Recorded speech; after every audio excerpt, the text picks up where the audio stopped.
Okay, so today we're going to be working on getting some things out of my freezer. So I've got room for that whole beef. We're going to make beef broth. I'm going to can two different types of meat, and we're going to make some sourdough crackers. So I can't wait to show you all the things.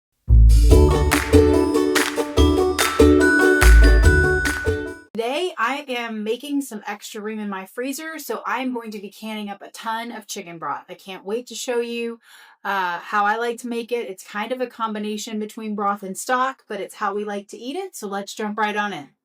All right, so when I buy chicken, I buy it a case at a time at least, and I buy the whole chicken, and then we part that out for what we need. Sometimes I keep some of them whole and I'll roast the whole chicken, but many times I want the breast for specific items. I want to make leg quarters on a different night, and I save all the wings for wing night. So I end up with the backs and the necks. So what I do is go ahead and bag those up, freeze them until I either need the freezer room or have enough to do a big batch like this. So right now I've just taken all these out. I soaked them in a little water to cool them off. And I have them in freezer bags here. I believe this one has 2 backs in it. I do like these a little bit better once they've been roasted. So I'll pull these out and then I just pop them in the oven for about an hour at 350, just until they've released a lot of their juices. So this is 4 backs that I've thrown into a casserole dish, and they've been in the oven. I put a little bit of salt and pepper on them. I just feel like it gives a little bit of a different flavor. So after I pull that out, I'm going to let it cool off. I'm going to pick off any remaining meat. Again, this is me or the kids pulling the meat off the bone, so it is not perfect. There's definitely some left. I will pull the meat off and then use that for my canned chicken. You know, at this house, we really love tuna fish. And unfortunately, because we don't want to be eating tuna fish every single day, I just feel better about these organically raised chickens. So I will can chicken meat and use that in place of tuna fish for different items. So I'll go ahead and swap these out. I'm going to drain this. I'll put the broth that's remaining into my big roasting pan. That's going to cook overnight. And then I will reload it with some more backs and put it back into the oven so it can cook the next batch. I'll pull the meat off. That is a little bit tedious, but definitely worth it.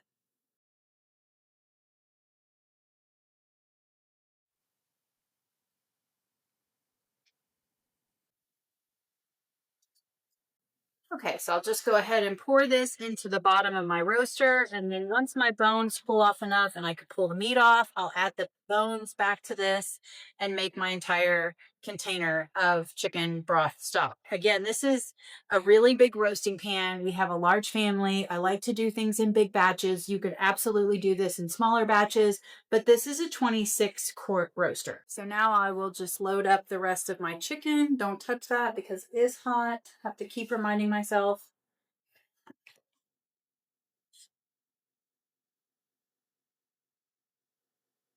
And because this is raw chicken, I'm going to go do this over by the sink so that I have one area to clean up, but you guys know how to load up chicken.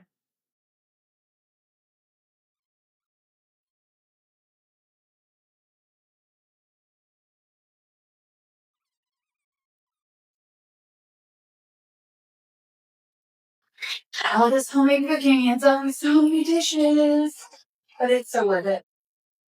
Okay, so I'm going to sprinkle that with a little bit of salt and pepper, and then throw it into my 350-degree oven for about 45 minutes to an hour. Give it a little cook and make some of that meat come off the bone a little bit easier. But just to kind of give you the before and after, those were my 4 that I just pulled out. Here's my 4 that I'm putting in. And I'll go ahead and throw these in the oven. I am going to be adding 1 additional back whenever I roast the whole chicken. After we have it for dinner, I will take the rest of the meat off the bone. And then I have 1 that was a whole roasted chicken. I just pulled the meat off, went ahead and took it apart. So there's still going to be a little bit of extra meat for us to pull off on this to add to the mix as well. We just didn't eat it that night. But again, I've got that whole beef coming and I need to make room in the freezer. So this is what we're doing. These are not quite cool enough. Okay, yes, I realize that this is my own kitten and I do not have to wear gloves, but honestly, I hate having things underneath my fingernails. So even though I am going to be really diligent about how I wash my hands before and after. I just prefer not to have chicken meat and fat under my fingernails. So any of these big pieces of like fat and skin, I'm going to go ahead and keep with my bones and my broth, but I'm just looking, oh, look at all that great juice coming off. I'm just going to pull these big pockets of meat off the back. Yep, that's still hot. And you can be as diligent as you want. You know, when you go to the trouble to do all this work and buy the organic meat, you really want to make the best use of it. And this is definitely the slowest part of the process. So if you buy your chicken already parted, then you don't have all these bones and little pieces of meat to utilize, but you also don't have this tedious work to deal with. So I'm just going to work my way around the bird, pulling off all the meat that I can. If you get a couple of really small bones in here, by the time you pressure can them, you're really not going to notice them. However, any of these larger bones, I'm going to be really diligent about not including. My family's a little bit persnickety, so I do try to be pretty careful. And I did make the mistake of trying to recruit one of my kids to help me the last time I made it, and they basically pulverized all of the chicken.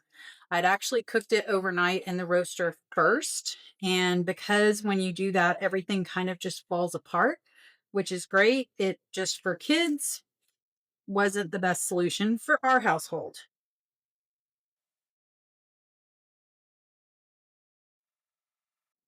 I don't want to have to mess with every single little tiny bone in the neck, so I'm liking doing this while it's not quite as fall apart tender.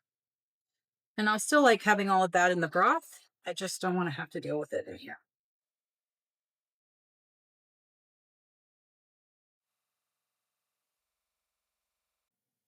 And if you don't want to go to the trouble to roast your chicken first, you can absolutely take those backs and take them completely raw and just add them to your roaster. They will work out just fine. Maybe an extra step that you don't want to fiddle with, and that's fine too.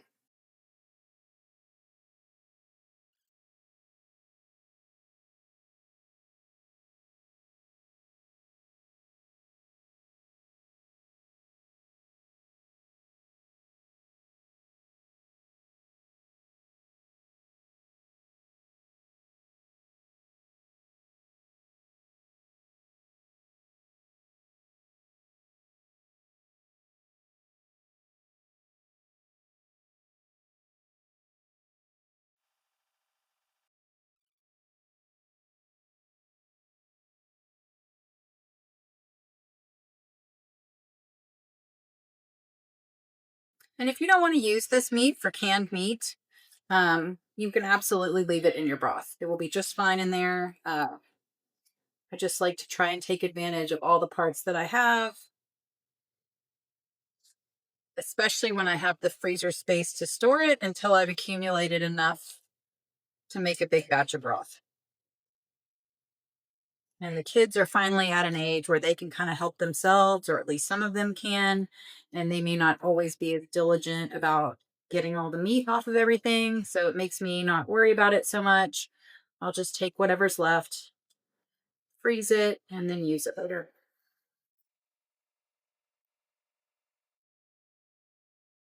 Okay, so this is 4 of my chicken carcasses that are now in here. I've got, no, this is 5 of them. Then I've got 4 more that are in the oven right now, and I'm going to be adding those to it. Right now, I'm just going to top this off with a little bit of water. And after I add my remaining chicken bones, I will see how it looks. But I would imagine I'm going to fill this entire thing up because I'm going to have 9 chicken backs, skins, necks, all of the extras.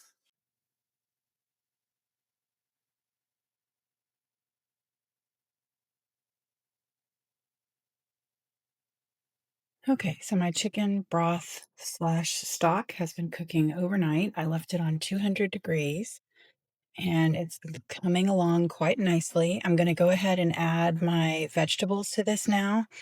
I am going to cut up a few carrots and a couple of my onions. I don't have any celery right now, so I'm going to skip that. Okay, so I went ahead and just quartered my onions. I'm going to put the skin and everything in there. Generally, I keep these peelings and then I will use them when I make stocks, but I have recently made quite a lot of stock, so I didn't have any of that left. And then for my carrots, I did cut the stem end off, but I did not peel them or anything else. And then I also added 2 of these cubes of garlic. I like to pre-dice peel my garlic and then I freeze it in ice cubes so that it's easier to use. And there you can see our lovely pickles are finished. Okay, so now I'm going to put the lid back on and let it cook for another couple hours with the vegetables in it. And I just do that so the vegetables don't overcook. Okay, so now that all my vegetables have cooked in my broth for a bit, I'm going to go ahead and just strain all of my meat and bones and extra pieces of vegetables out. Now, this is going to be kind of the first straining. And so if I feel like there's a lot of sediment coming through, I'm going to go back with the cheesecloth later on. And I'm also going to put it in the refrigerator overnight and let the fat skim off of it.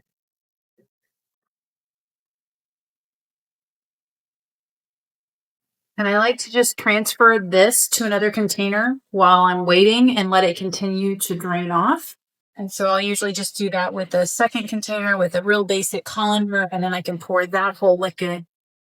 Then I can pour this whole liquid back through. So once this is finished draining, I'll move it over here and let it drain a little bit more and keep straining. And the whole idea here really is to get all of my big pieces out. I want to let it cool in the refrigerator so I can make sure that I get all the fat skimmed off of it. And then I'm going to have to heat it back up to can it anyways. So at that point, I will run it through an actual cheesecloth. That kind of keeps my cheesecloth from having to get dirty twice.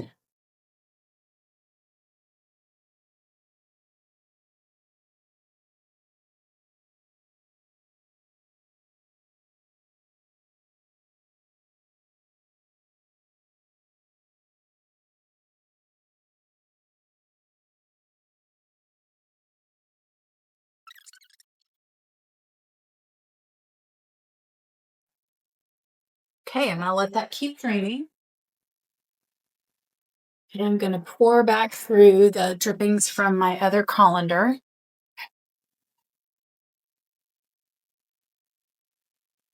And then I'm gonna let that continue to drip.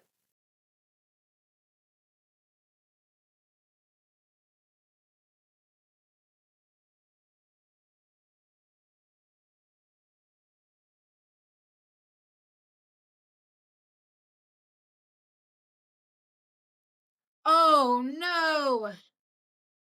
Well, I guess I'm gonna strain that again. All right, since I had to dump that back and forth anyways, I hadn't planned to do that until round 2, but here we are, and we're going to just roll with it. I'm going to go ahead and line my strainer here with a cheesecloth and go ahead and do that strain while I'm here.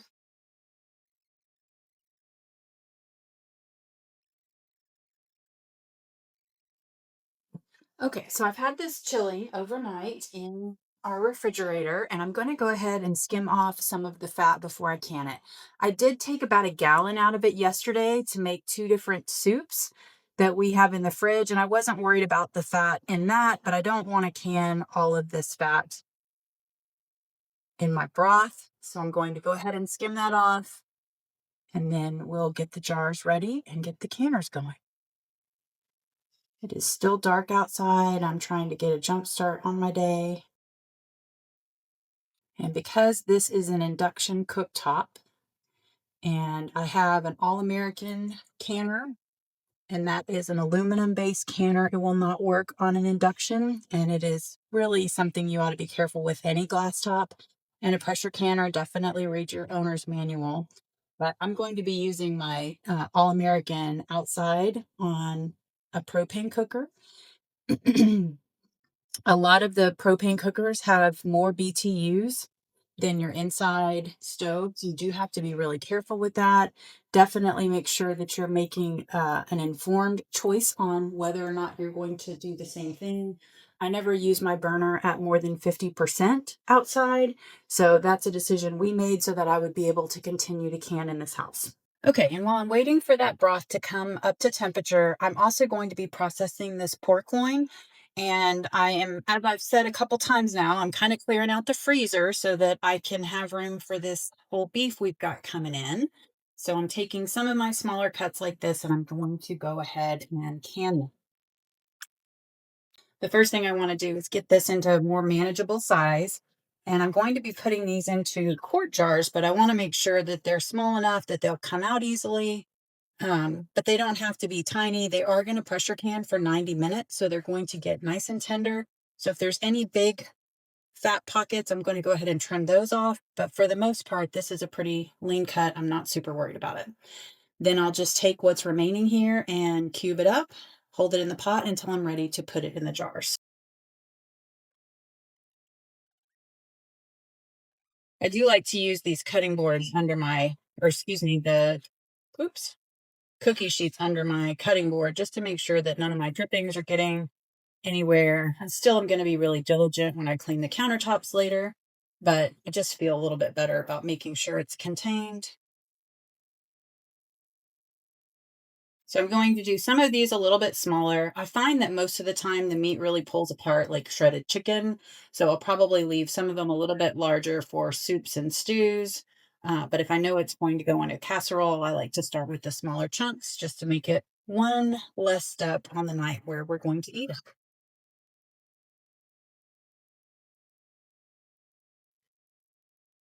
Now, the beauty of the chicken stock is when I can that, it only actually needs to be pressure cooked for 20 minutes. However, if I don't have a full canner load, I can always let the chicken stock go in the canner a little bit longer with some of these other items that need to cook a bit more. So if I don't have a full canner load of this pork, I can always put in the chicken stock and let it cook for that full 90 minutes. You wouldn't want to do that with something like green beans that would cook to death. But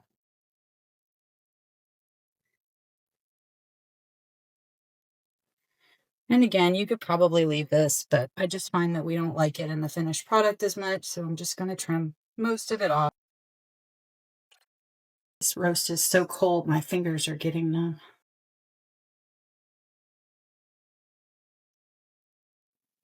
And I'm going to keep these rather plain. I'm going to just give it a basic seasoning. Um, with a little bit of onion and a little bit of garlic. And then that way, when I pull it out, whatever dish I'm putting it into, I can choose how I want to season it then. Sometimes when you can things, the seasonings get stronger and stronger. So be careful, be mindful of what you're placing in there, and especially of how long it's going to sit in your pantry.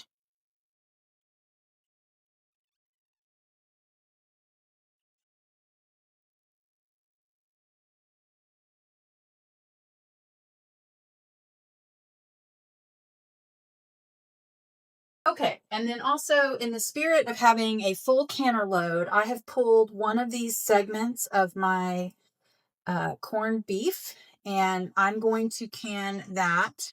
I've pulled it out of the brine. It's been in the brine for 5 days. The rest of it, I'm actually going to leave in the brine for an additional 5 days, but because the flavors get so much more potent when you're canning, I don't want to can it after it's been in the brine that long.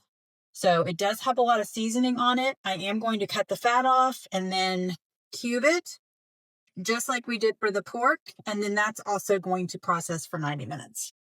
I am trying to remove more of the fat than I would have if I were going to cook this normally because I don't want to have all of that in the canner. So we really need to get all of this visible fat off. And if I would have realized I was going to try this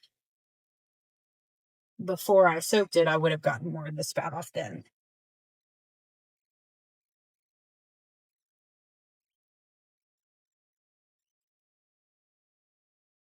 All right, so I'm going to cut this into similar size chunks, just like I did for my other roast. And I'm probably only going to get a quart out of this. I haven't actually canned corned beef before. I've done brisket by itself, but not when it's already been corned. So I'm going to kind of see how that works out for us. I want to make sure it's not too flavored.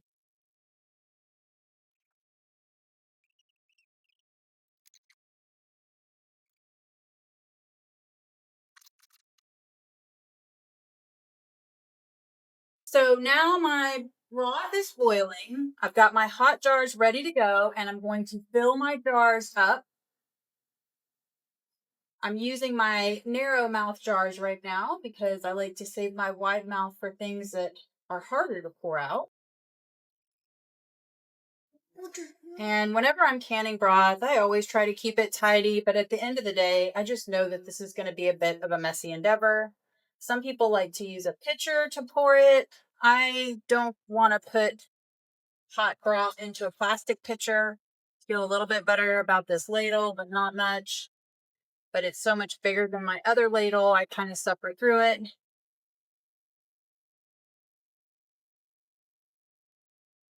But this broth looks delicious. And the soup last night that I made with it was really good.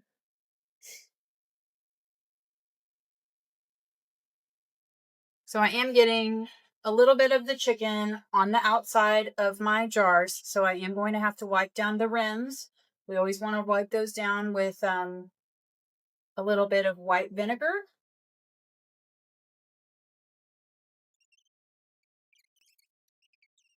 So I know I can fit 7 of these in my Presto canner and 14 in my All-American.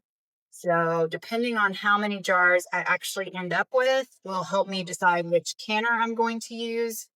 And that way I can use the other canner for the meat that needs to process longer if I need. Okay, so this is my 7 jars that will fit in the Presto canner. And I think I need one more jar, and I will process one lone jar with my meat, or maybe 2.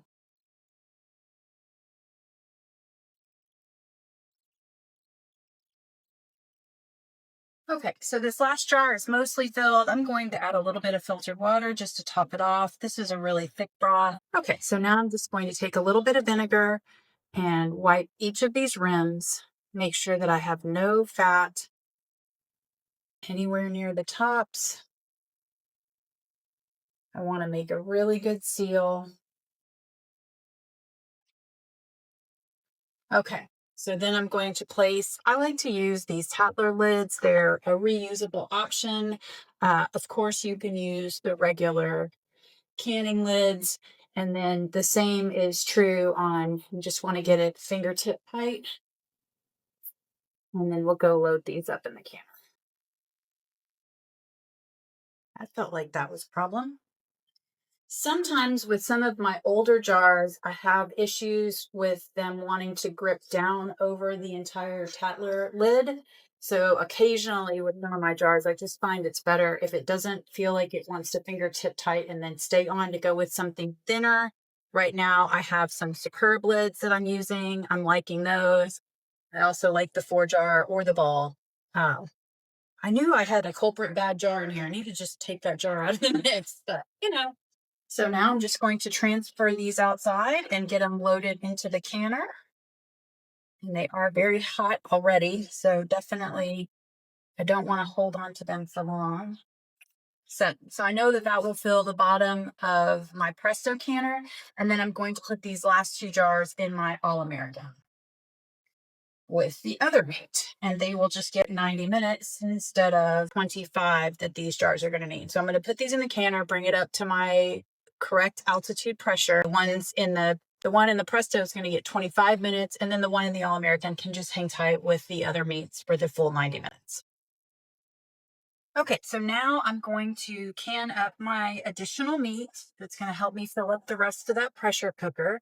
I'm going to start with my corned beef. This already was soaked for 5 days in that brine, so I am not going to add any additional seasonings to this. I just want to see kind of how it comes out. And I did grab hot jars, and I've got hot water ready to add to it. I'm going to make sure and leave plenty of space so that it can get surrounded by water well. Using my electric water bath canner over there to heat all my water. Give it a little bit of a push to see if I can't get this to fit in 2 jars. I don't want to jam pack it. I want to make sure that I have enough room for my liquids to surround it, but I think that will work. I'm going to come back and just top them off with hot water until I've got about an inch of headspace left. Oops. I hate this cup. It just drips everywhere. At least it's just water.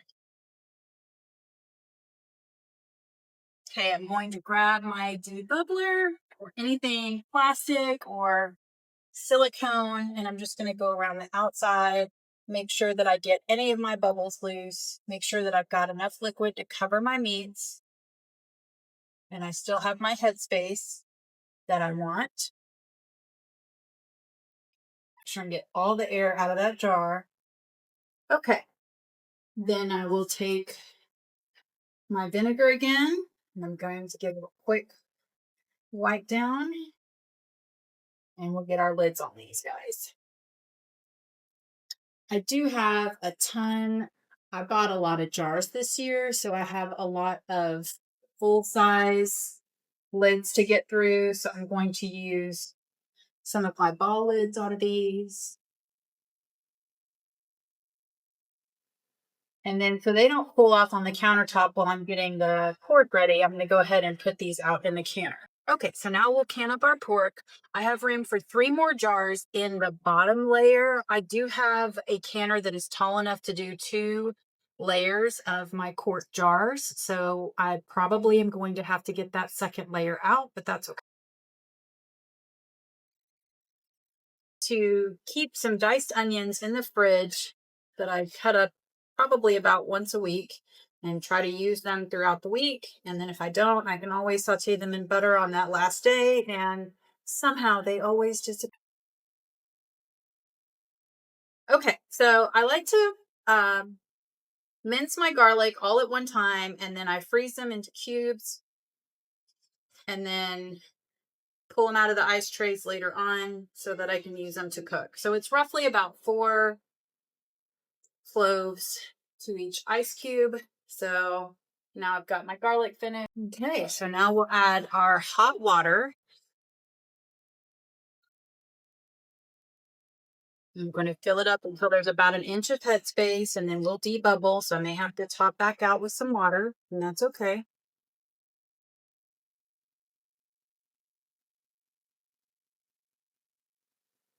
When you have all this meat, it's really easy to have bubbles form that you want to make sure that you get those all liberated to the top so you know what your water level is.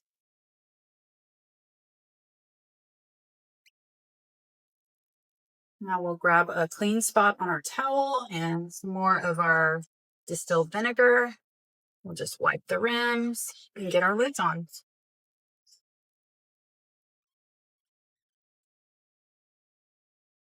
And if you're curious about fingertip tight, I feel like if I spin it on my glass countertop, it doesn't actually, it needs to be a hair tighter than that. So I just like to anchor it with my fingertips and just give it a little bit of pressure back. You don't want to crank them on. You just need a little bit of pressure. All right, let's go move these out to the canner. Okay, so I've got all of my cans on the bottom layer of this canner. I've got one more that I can put in. And then this will take an actual second layer, and we'll put that last one in.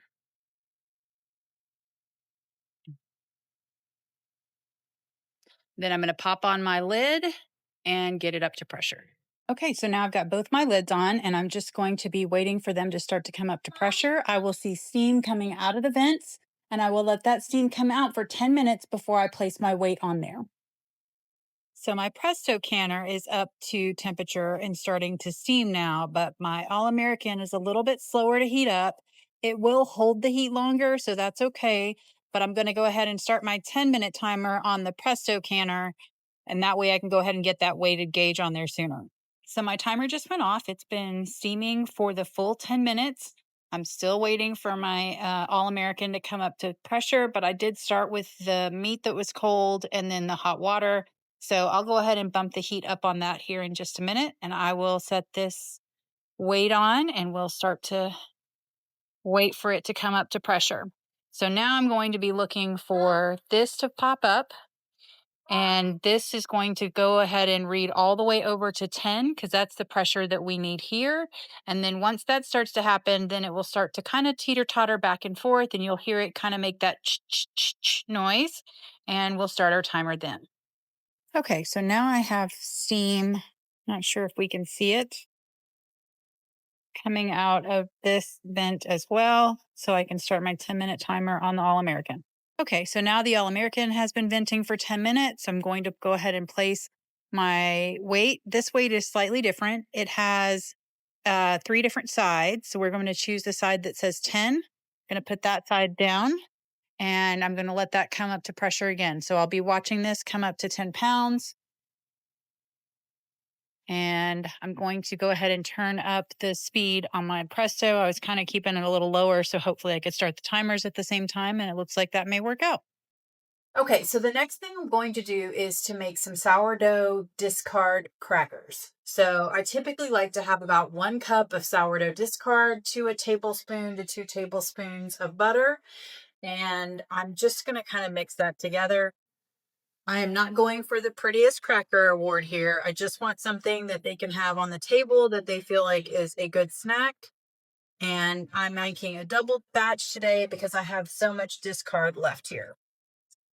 So I'm just stirring the butter into my already ready to go discard.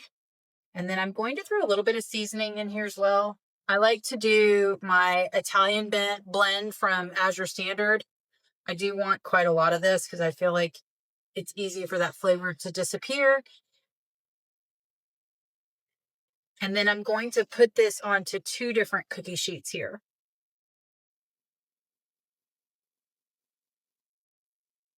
And you can add whatever seasonings you like. A lot of people like to put their seasonings just on the top, but I prefer to have a little bit mixed throughout just in case, I make them a little bit too thick. That happens sometimes. Okay. So the other thing that I like to do is I've got these silicone liners that I really like to use. It kind of keeps everything from sticking. And then I just spray them with a little bit of olive oil prior to putting my dough on there. That way they don't stick. And I'm going to basically split this recipe between the 2 trays.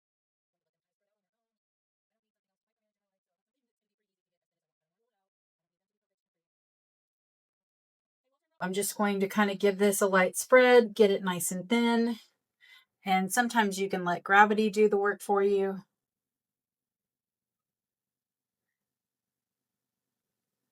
Not quite as much fun as one of those artists that do all the crazy color combos.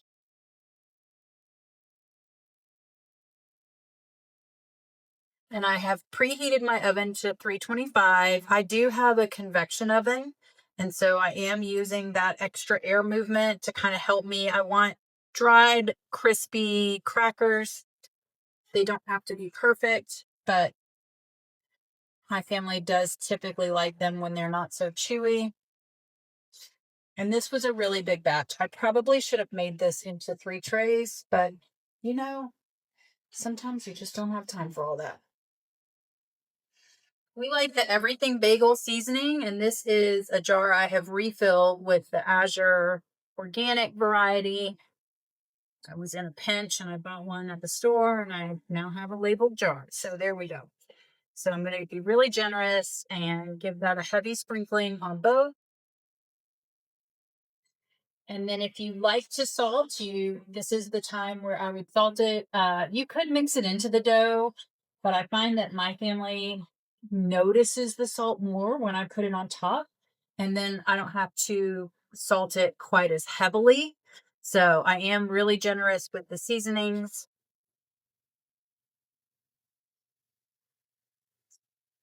And then fairly light with my salt. Now I'm going to put these in the oven for 10 minutes and then I will pull them out and kind of give them a quick slice and then continue to bake them.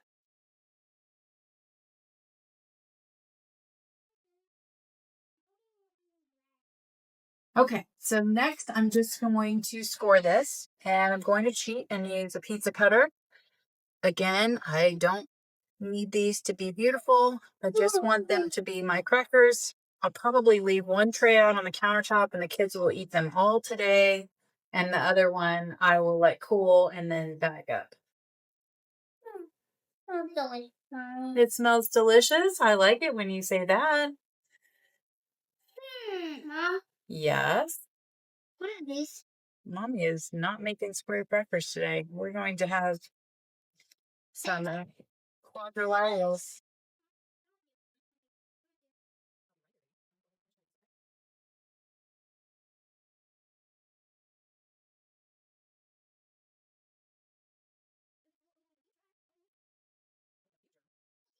Mommy, long ago.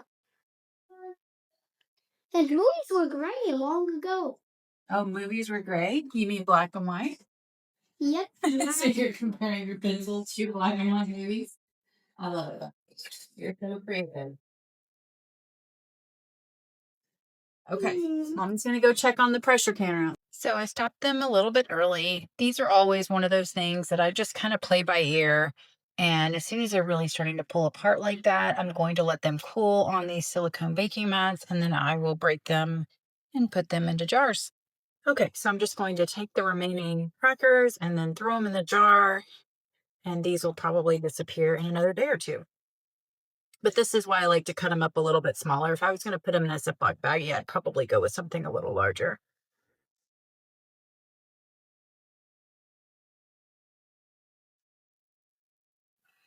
And there we have it.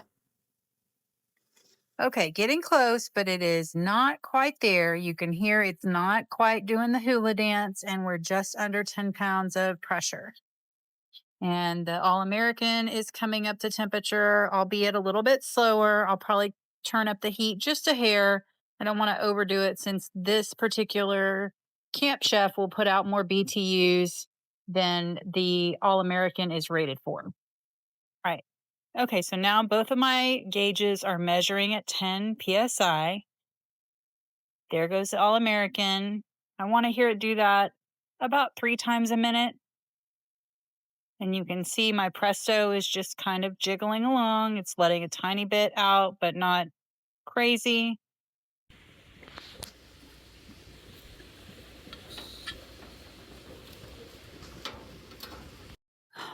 Well, that stinks, but we can make it work. The All-American did not have any issues at all. Okay, guys, that was my first time trying to can with that Presto canner outside. And unfortunately, this is such a thinner walled pot. It definitely fluctuates on its heat a lot more than my All-American. I like them both. In my old home, I used them both on my gas stove and they were totally fine.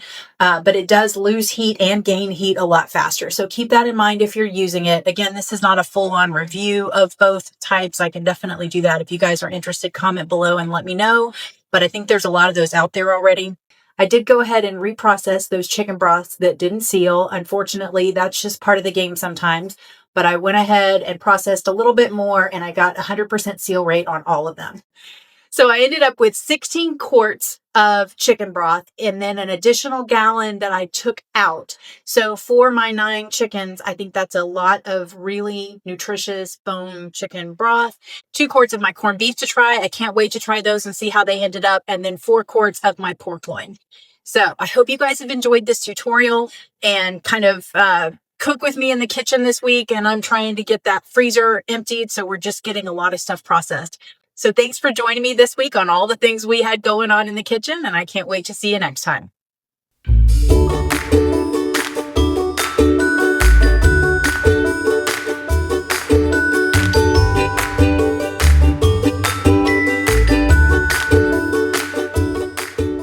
But I went ahead and processed a little bit more, and I got 100% seal rate on all of them. I'm so sorry.